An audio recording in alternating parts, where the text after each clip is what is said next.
Many players are saying that this wipe they have had more squads in their games than in any other, and so today's video is aimed primarily at solo players for fighting against duos and even trios. But even if you don't solo much, it would be helpful to see the thought process from a solo's perspective as well, to see how they go about fighting in the first place to help you fight against them, and not get picked off one by one. I've got quite a lot of clips for this video, and you'll see there's probably quite a few moments where even experienced duos make some blatant mistakes in fighting me by myself, which results in either one of them dying or me escaping without getting killed. There's going to be 5 broad sections to this video, and the first one is before combat. And this is because one of the most important parts of the battle happens even before the first engagement occurs, because the quality of your positioning at all times in a raid will actually determine the difficulty and success of your encounters. The advice that helped me start to improve at EFT in the first place, especially about positioning, was always be thinking, if I get shot at right now, right at this moment, where will I go? Consciously thinking that throughout the whole raid, and making a deliberate effort to move through the map with purpose, move from one piece of cover to another, trying not to show as much of your body as possible so that you can hide against those angles, and not just be walking through dangerous areas, this helps dramatically with increasing your survival rate. There's so much that goes into this topic, it's actually hard to cover in one section of one video, but things like walking along the tops of ridgelines, even on relatively elevated terrain, without thinking about the sky behind you will get you silhouetted, which makes it much easier for you to be spotted, and not taking paths around cover, or at least having them in easy reach if you do get shot at. These will have a really big impact on your survival rate as well. Case in point, this poor guy wandering around on shoreline with the blueberry on, he came into my chat afterwards and said, "Oh dude, I was just killing scavs down there," kind of thing, and I've never been shot in this particular place before. And I said, well, you are just walking around in the middle of a field, so you're probably going to learn from this and not do it again. As part of this pre-combat preparation, you also need to be thinking about being pre-painkillered. You don't need to be on them 24/7 necessarily, although that is kind of highly recommended. But you definitely should be once you've seen someone that you know you're going to engage, or you're traveling through a particular piece of the map that is quite scary. I have a clip here that shows what happens when you don't. Basically, watch the point where my leg gets broken and see how difficult it is for me to aim at the enemy. In this one, I do actually get blasted by another teammate of the guy on the left-hand side, but if I killed this guy first, then maybe I would have had a chance of fighting the second. The problem with not being pre-pained is that you're in a pretty much lose-lose situation. If you end up getting your leg blacked or broken, you can't move anymore without a limp, which then affects your aim. And if you don't move, then you can aim, but then you get headshot because you're not moving. This makes it very difficult to win a fight, even in a 1v1. With meds being allowed in the secure container again, you now can have painkillers all raid if you want to. Ibuprofen is probably the easiest because it has the most uses with 8, and if you combine this with some water provisions like Aquamari, it makes you much less likely to run out of water. So now that we're prepared before combat, we're thinking deliberately about how we're moving through the map, and we've made sure that we've got the meds appropriate to actually do what we need to do. We next need to pick our moments. So your loadout is going to dictate the strategy that you want to employ. But the thing you have to remember is that you don't always have to fight to the death. I remember in my first days of playing Tarkov, engaging with an enemy and unconsciously thinking that we're in some kind of deathmatch which I can't leave and one of us has to die for the other one to get out, but this just isn't the case in EFT. It's okay to let a fight pass, especially as a solo if you're not in the right position. In this clip, I spot 2 guys passing on the highway right at the beginning of the raid. I just let them go. They've clearly not seen me. But what happens if I open fire here? Well, they're just going to turn around and they're going to beam me 2-on-1, unless I get lucky and kill them super quickly. But even though I have first mover advantage, having 2 guns pointed at you at the same time is generally a quick exit back to the lobby. If you spot a squad and you only have a close range gun and you're far away, you can kind of decide on one of 2 things. You can either just leave if the terrain doesn't suit a fight here, or you can try to close the gap without being seen. With medium and long range weapons, you have a few more options and you can look to pick off one of the players first. Optimally, probably taking out the most geared looking guy straight away would be the best strategy because they're usually the most experienced player as well. But the next best case is just to remove any one of them from the fight. Taking a duo down to a solo or a trio down to a duo dramatically increases your chance of actually winning. Unfortunately, the inexperienced players are the easiest to hit because they don't usually move enough and they're the ones who end up standing still and often getting shot. If a team is moving kind of alongside you, then if you get the chance, often shooting the guy at the back can be a really good option as the others don't actually see what happened firsthand, which is really confusing for them to work out which one of them has died and then to work out where you actually are. By this point, you've moved on and are firing at the next player. That's exactly what happened in this clip here. I took out the guy at the back and then I duke it out with the guy at the front. I'm not a particularly great shot with bolties or even with the Marlin, so I ended up not getting this guy straight away and he moved into the underground car park under interchange. We have a bit of a fight for a little while, but there's not really a good way of me taking him on outside of just a 50-50 sniping battle, so I decide to move into the mall and swing all the way round. Unfortunately, by the time that I've managed to navigate through to the underground parking lot, he's not there anymore. But that's okay. I'd rather take that opportunity to try to see if he's still camping his teammate's body 10 minutes later than try to just 1v1 ego check snipe the guy. This is fine, we got a kill, we stayed alive, we should definitely see this as a victory.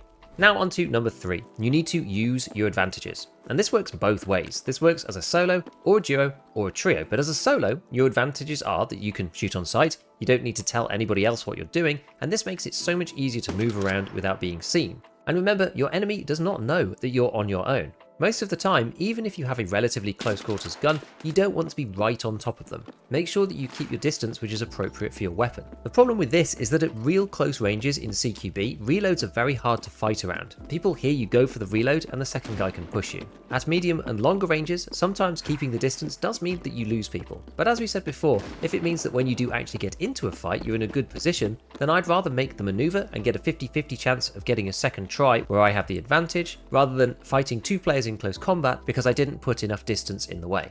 In this clip on Shoreline, I give it a good go, I pull back, I get a second try, but it just isn't working. So I move all the way back to the ridgeline and we just don't see them again. Sometimes that's just the way it goes.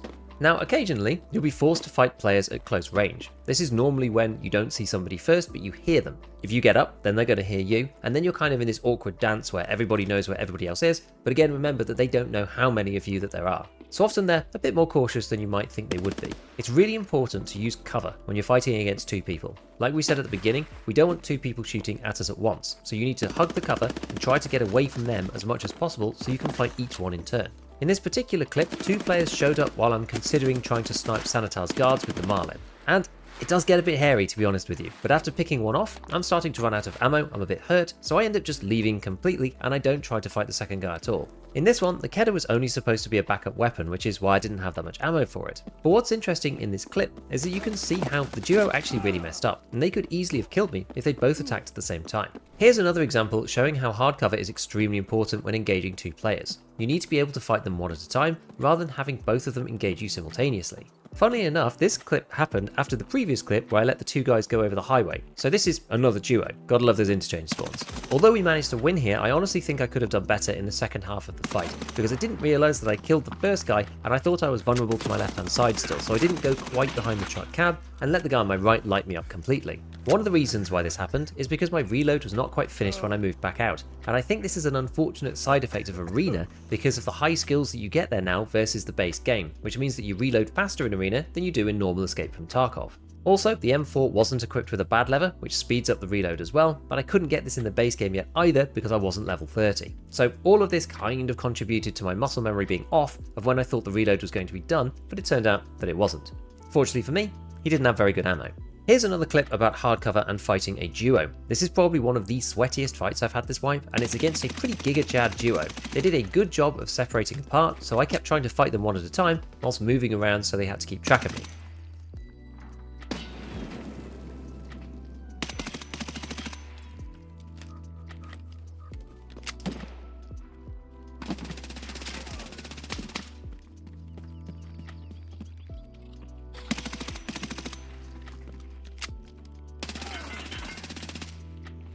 One of them actually ended up getting a bit complacent and messed up at the end by pushing into my tent.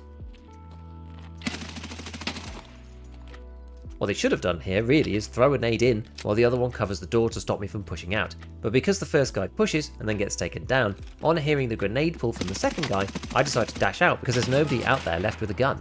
Unfortunately, I'm pretty low on ammo at this point, and the guy's wearing a Tagilla mask against the end of my M855 magazine because I was really just looking to do a loot run in the camp. But honestly, I wouldn't have changed how I played this one, to be honest. I think this is fine. So on to number 4, which is flanking. Flanking is absolutely critical when you're a solo. It confuses the enemy, it means that they can think there are more of you than there are, and it makes you just hard to keep track of so they don't know where to look next. You can use grenades to help cover your footsteps and also sow a bit of confusion into their ranks because people need to split apart and can't always tell each other in real time where they're going because they've got to get out the way of a nade. And one thing about flanking is that you can flank much faster than people think at times. This is obviously harder or easier depending on the terrain, and this brings us all the way back to preparation, making sure that you're in the right place, or at least the best place that you can be based on where you are in the map. The ideal route is to break line of sight, and then go the unexpected direction and come back in another way. Squads are almost always more static than solos, partly because they want to protect their buddy's gear if somebody dies, and partly through comms confusion in general. The more they move, the more likely they are to shoot at each other and lose track of their positions. In this clip on Shoreline, I'm running down to pier because there's a whole bunch of action going on there and I'm trying to get some shoot-em-all kills, and I do end up nabbing this guy over in the gas station. I don't know if he's part of the squads further up, but I can hear more shots, so I sprint all the way around to try to get a good angle. Now, with 2 players behind this particular barricade, I take down the first guy and then I get some shots on the second. I did stay way too late here, and I really should have moved before taking the 3rd or 4th shots. Maybe 2 is okay with the Marlin, you should never really re-peek, but either way, I do decide to dip in the end, and because I can't quite see the guy properly, I have to go all the way around. I never get a particularly good shot on this guy again, but what you will notice is that when I look back to him, he's looking where I was firing originally because he's expecting me to stay in the same place. And lots of players do this, and many squads get very fixated on where your previous location was. And if you just move somewhere else, then you can often get a clear line of sight on them and they're not even looking at you. In this next one, we engage a duo on the low ground and we're on the high ground on Customs Bridge. So we have a good advantage here and we engage the first target and take him down. But we miss our second shots on the duo, so rather than carry on firing, it's time to move and reposition. We use a grenade from the safety of the bridge to firstly just force him to move around a little bit, and secondly to cover our footsteps. Because of where he was in that corner, the second guy is basically pinned. It's hard for him to get out without at least seeing where he's gone, and probably to get some shots off at him. Once you've had a successful kill, maybe even 2, point 5 is that there is always another. And this works for many things, from combat to looting. You've always got to assume that there is another player, especially if you just kill one, run to cover, take ground over the top of their body. This kinda depends on the situation and where you have the fight, but always assume that you're playing into at least 2 and play accordingly. This one was a super short fight, but I have a little scoot around just to make sure there isn't anyone hiding around the back or anything like that before I go to start looking at taking the guy's loot, because it's in a relatively good place.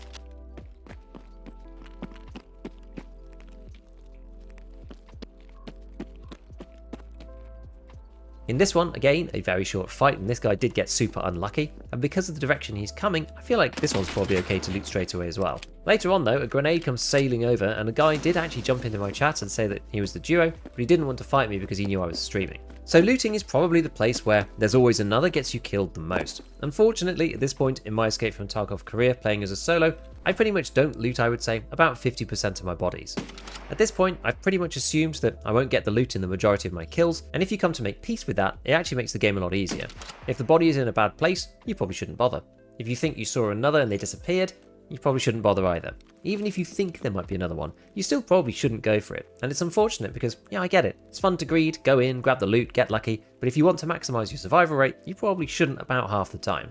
If you are going to do it, then what you should do is find a safe location, run over and grab their bag if they've got one, and please have painkillers on when you do this, and use that bag to ferry stuff into the better place that's not as exposed. You should never just be lying down in the middle of a field on a body, because that is a surefire way to get shot in the head.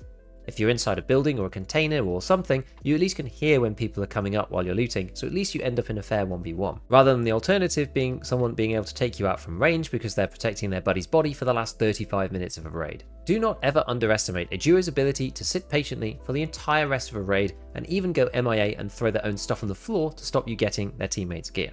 Some people will literally take it right down to the wire and fraud their own stuff so they get it back in insurance to prevent you from taking out their friends. So just some closing thoughts. It is important in EFT to be deliberate about trying to get better and learning. If you just play the game passively, then you probably won't improve that much, even if you put in 100, 1,000 or 2,000 hours, or at least you'll get to a limit and not improve after that. Actually looking back on your raids and thinking what you did well, what you did badly, or could do differently next time is really, really important, and using a recording service like Shadowplay definitely helps with this. This helps you close the learning curve and actually improve at this game. At the very least, try to improve one thing at a time in each raid, and be really focused on doing that one thing well. For example, using nades that you bring in if you always die with them, and once that becomes muscle memory, then slowly move on to the next thing, and just improve over time. So as usual, a big shout out to all my patrons, and as always, have fun in your raids.